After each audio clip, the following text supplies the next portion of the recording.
Afternoon everyone. In today's class we are going to discuss about a very important unit of class 12th which is biotechnology. दो जो unit है वो काफ़ी ज़्यादा simple है क्योंकि दो ही चैप्टर्स जो हैं वो इसमें इंक्लूड करे गए हैं और वेटेज जो एक है एग्ज़ाम में बोर्ड एग्ज़ाम में वो काफ़ी अच्छा है। तो करते हैं स्टार्ट। सबसे पहले इंट्रोडक्शन के बारे में मैं कर रही हूँ बात, क्योंकि एनसीईआरटी ने जो है वो एक पर्टिकुलर सी डेफिनेशन जो है वो मेंशन कर दी है बायोटेक के लिए। तो वहाँ पर जो बात की गई है डेफिनेशन में, that is the integration of science, right, integration of science, enzymes, organisms और जीन्स। तो बेसिकली यहाँ पर 3-4 चीज़ें हैं जो हमें पता होनी चाहिए कि किस बारे में वो बात कर रहा है, बिकॉज जो 11th और 12th चैप्टर है क्लास 12th के, इन दोनों चैप्टर्स के अंदर मॉडर्न बायोटेक की बात करी है, लेकिन जो डेफिनेशन है वो ट्रेडिशनल बायोटेक को भी कवर करती है। तो करते हैं स्टार्ट बायोटेक्नोलॉजी से। First of all, bio refers to life and technology refers to techniques और मेथड्स, और अगर हम बोले इन्वेंशंस बेसिकली इसमें आ सकता है कि अगर हम किसी भी लिविंग ऑर्गेनिजम्स के अंदर टेक्निक्स का यूज़ करते हैं तो वहाँ पर हम बायोटेक्नोलॉजी को पढ़ रहे हैं। ठीक है, तो यहाँ पर इसके अलावा जो बायोटेक के अंदर जो यूनिट कंसिडर की जाती है या जो लिंक्ड है इससे यूनिट, वो है जेनेटिक्स, जो कि सेकेंड यूनिट है क्लास 12th की, जिसको 7th यूनिट भी बोला जाता है, बिकॉज पिछली 5 यूनिट्स हम लोग क्लास 11th के अंदर डिस्कस करके आ चुके हैं। तो बात करते हैं about traditional biotech and modern biotech.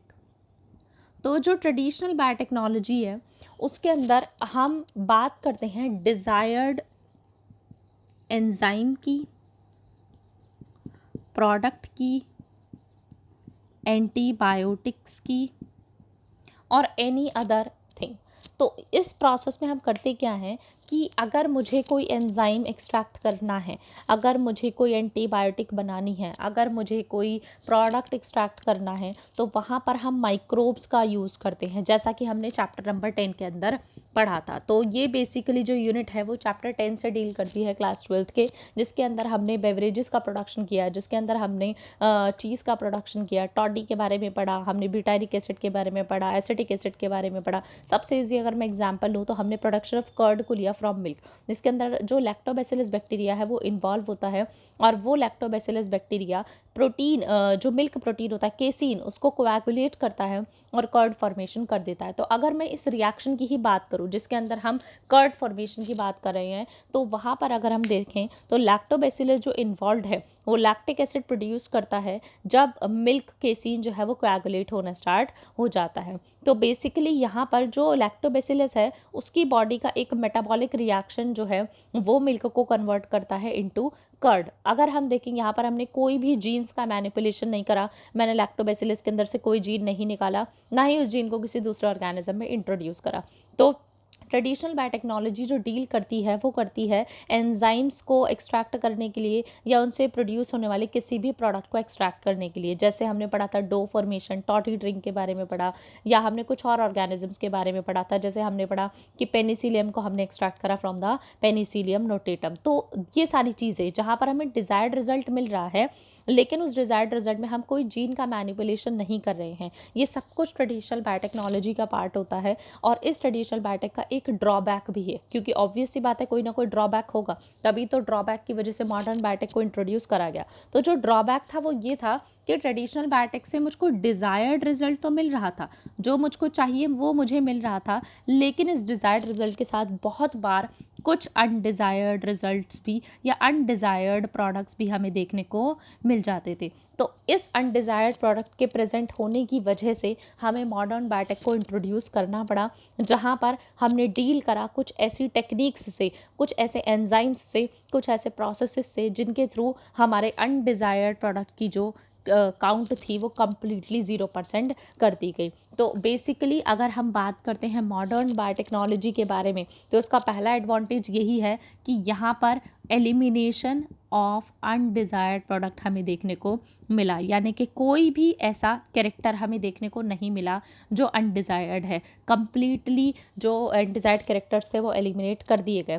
Concept क्या था मॉडर्न बायोटेक के वर्क करने का? कंसेप्ट ये था कि हम यहाँ पर जीन्स को ऑल्टर करते हैं, या फिर अगर मैं टर्म यूज़ करूँ मैनिपुलेशन ऑफ जीन्स जो है वो इसमें इन्वॉल्व होता है। जीन्स क्या है, अगर मैं इस बारे में बात करूँ तो हम सभी जानते हैं that we have cell, this is a cell and this cell contains DNA in its nucleus, और उस डीएनए के अंदर जो है वो बेस पेयर्स अरेंज होते हैं जो कोडोन्स के अंदर कन्वर्ट करे जाते हैं। तो ये चीज़ पिछले साल क्लास 11th में बायोमॉलिक्यूल्स में करवा दी गई थी, अगर नहीं पता है तो वो चैप्टर 6 के अंदर कवर कर दी जाएगी। तो बेसिकली उसी जीन का मैनिपुलेशन हम यहाँ पर कर रहे हैं। से for example, if I have black eyes and I want to my eyes convert into blue color. So what will I do? I will choose a person who has a blue eye color and extract its gene that is coding for that blue eye color and replace my black eye color gene with that person's blue eye color gene. मैं simply उसका वो blue eye color का gene उठाऊंगी, अपनी body के black आई colour की जगह पर, gene की जगह पर वो ब्लू आई कलर का जीन इंसर्ट कर दूंगी। तो क्या देखने को मिलेगा? That my eyes colour will convert into blue, and this is an unrealistic situation. I am just giving you an example for a clear concept, right? So अब इसका फ़ायदा क्या है? फ़ायदा ये है कि पहला तो मुझको ब्लू आई कलर मिल गया, और सेकंड चीज़ जो हमें देखने को मिली वो ये मिली कि ये जो ब्लू आई कलर का जीन है अब ये नेक्स्ट जनरेशन के अंदर भी पास ऑन होगा, यानी कि आने वाली जनरेशन के अंदर भी ये जीन्स का जो मैनिपुलेशन वो इनहेरिट होता है। तो फर्स्ट ऑफ ऑल एक फ़ायदा मॉडर्न बायोटेक का ये है कि यहाँ पर कंप्लीटली अनडिज़ायरेबल कैरेक्टर्स रिमूव होंगे। सेकंड, जो भी जीन हमने इंट्रोड्यूस करा है वो नेक्स्ट जनरेशन के अंदर इनहेरिट होगा। थर्ड, हमको desired result completely controlled manner के अंदर देखने को मिलेगा। जो एडवांटेजेस हमको ट्रेडिशनल बायोटेक में नहीं मिलते वो एडवांटेजेस हमको मॉडर्न बायोटेक के अंदर देखने को मिल जाते हैं। सो आई होप कि अब आप लोगों को समझ आ गया होगा कि क्या डिफरेंस है ट्रेडिशनल और मॉडर्न बायोटेक का। In next video I will start with the NCERT and we will discuss about recombinant DNA technology. Thank you.